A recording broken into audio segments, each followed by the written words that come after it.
Siya si San Pedro Calungsod, isang sakristan na kinikilala sa simbahan na isang banal na tao dahil sa pagsunod sa mga salita ng ating Panginoong Hesukristo.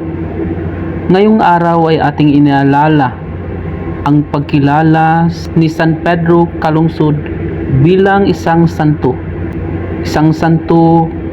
sa pagsunod sa mga salita ng ating Panginoong Hesukristo. Tinawag tayo ng Diyos na mamuhay na banal dahil siya ay banal. Kaya ang katangian ni San Pedro Calungsod ay ating sundin. Ang kaniyang pagkamadasalin, ang kaniyang pag-aalay ng kaniyang buhay upang maging tunay na alagad ng Panginoong Hesukristo at tagasunod.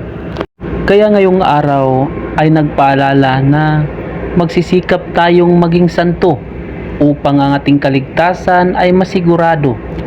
Dahil walang halaga kung maangkin mo ang lahat ng kayamanan, kung ang iyong kaluluwa ay ang impyerno naman ang patutunguhan.